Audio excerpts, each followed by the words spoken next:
This is Bigfoot as a baby, and this is Bigfoot as a huge, wild, almost mythical monster that people have been trying to find in the deepest forests for decades. And today, I am going to raise Bigfoot from a small, fluffy, weird forest baby into his final, truly legendary form. But right now, he doesn't look like the master of the wilderness at all. He's about the size of a large dog, covered in dark, matted fur, with huge paws, arms that are too long, and a face that looks both funny and a little creepy at the same time. I found him deep in the woods, in an old, abandoned ravine under the roots of a fallen tree. At first, he didn't want to come near me at all. He backed away, sniffing funnily, raising his arms as if trying to look scary, and then tripped over his own foot and just rolled onto his back. So yeah, the beginning of the North American forest legend wasn't exactly majestic, but even then, you could tell there was something unusual about him. Even as a baby, he was way too strong for his size. With one hand, he ripped an entire bush out of the ground, apparently just to check if it was edible or not. Before raising Bigfoot, I needed to make him a proper habitat. Obviously, a normal room wasn't going to work for him. He didn't need a house, he needed a small piece of the forest. So I turned a huge fenced-in area into a cross between a forest lair, a cave, and a nature reserve. I poured down soft dirt, dragged in logs, rocks, and driftwood, set up a large branch canopy, made an artificial stream with cold water, brought in moss and ferns, and even built him a shelter inside a hill so he could sleep there if he wanted to hide from the whole world. For the first few hours, he just sat in the corner, glaring at me, and occasionally throwing sticks into the water. But as soon as I put some berries, apples, and fish nearby, he instantly perked up, and he ate in the weirdest way possible. First, he spent a long time sniffing each berry, then for some reason rubbed it against his arm, as if checking its quality, and then stuffed a whole handful into his mouth at once. It was even worse with the apples. He didn't bite them. He crushed them in his palms with some kind of personal irritation until the juice ran down his fur, after which he happily licked his fingers. And already on the first day, it became clear that this little guy was a walking disaster. Because as soon as he finished eating, he immediately broke half of the decorative fence just by leaning on it. The next few days were spent just getting him used to me. I tried not to push it. I just sat nearby, brought food, watched him, and let him explore the territory. Gradually, he started coming closer. First, he'd take the food and run away, then he was eating a few steps away. And then, at one point, he just sat down next to me and started touching my boot with a serious look, as if trying to understand why I had such weird, smooth paws. That was the first time he looked not like a wild creature, but like a curious kid who had just begun to realize that the world is much bigger than his little shelter under the tree. But problems started very quickly, because Bigfoot was growing literally right before my eyes. In a very short time, he got noticeably taller, his shoulders broadened, his arms stretched out even more, and his step became heavier.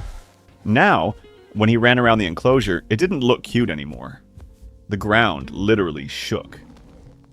He started climbing logs, jumping over rocks, hanging from branches, and scrambling with incredible ease to places where a normal animal of his mass shouldn't even be able to hold on.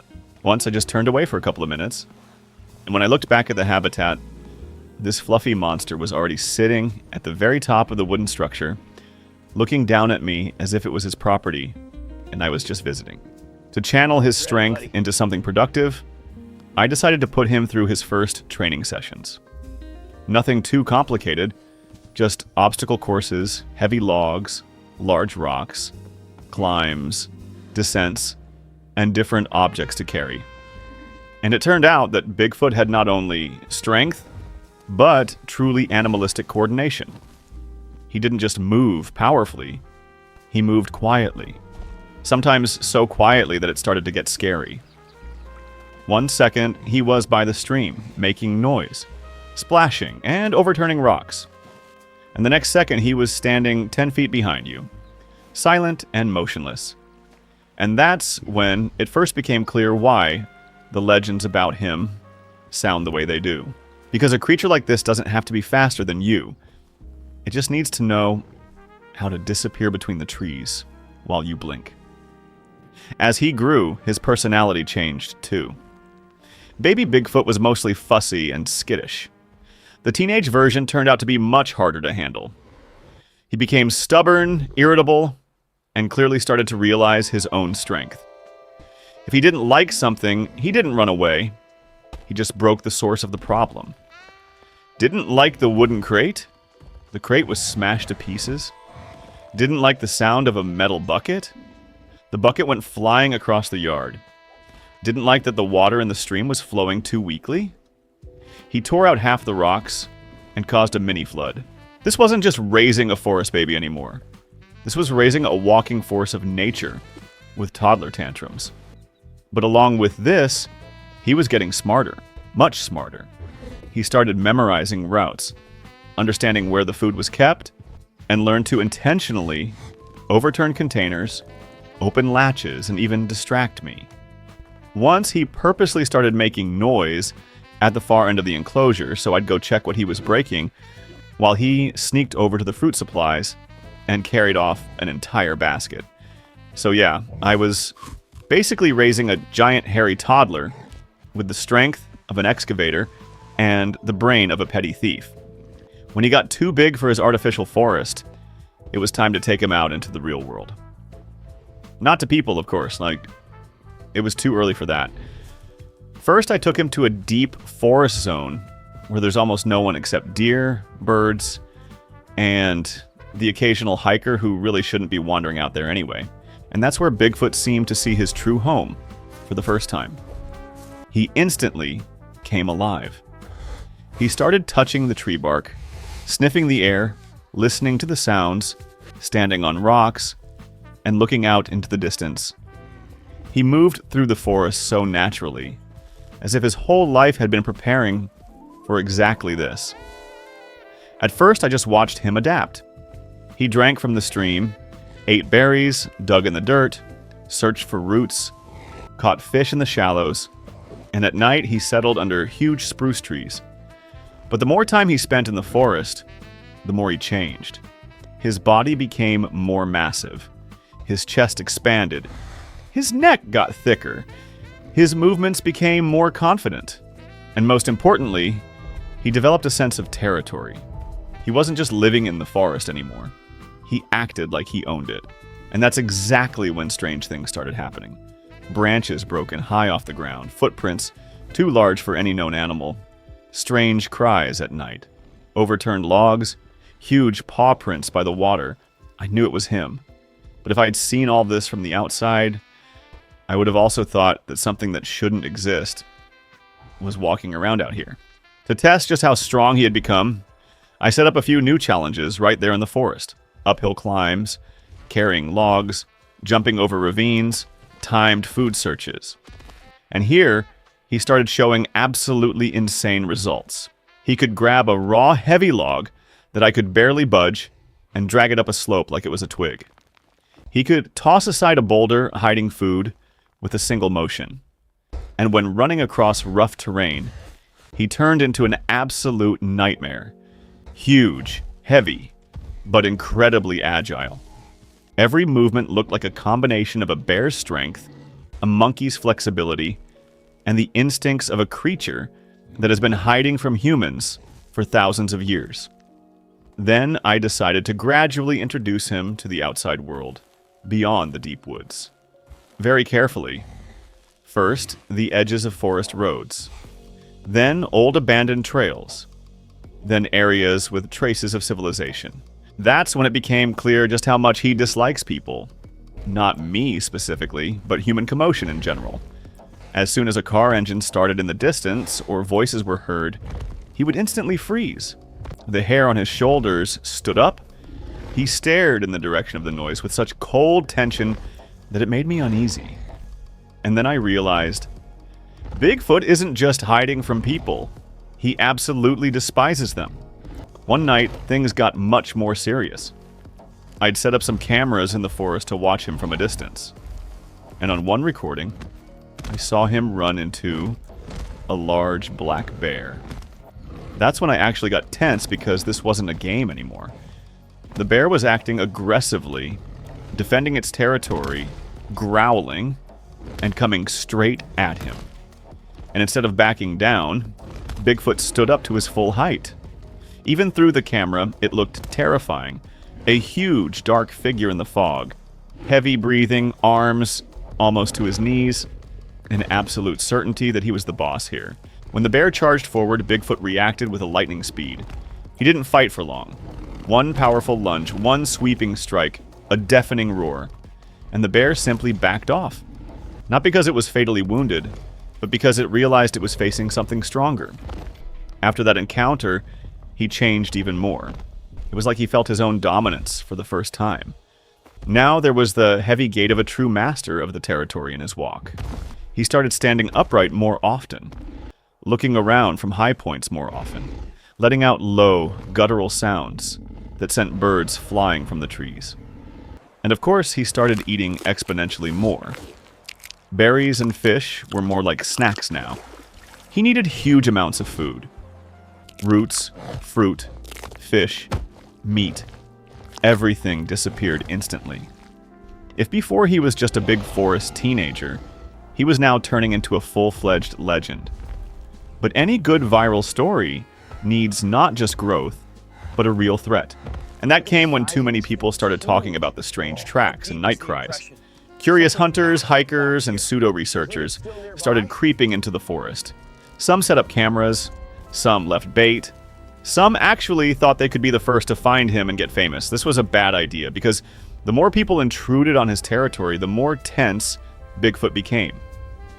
One day I arrived at the spot and saw that one of the campsites was literally demolished. Not like after a storm, but as if someone had furiously thrown the tents, broken the poles, and overturned the coolers. And nearby were his tracks. Deep, huge. He was furious. That was the moment it became clear.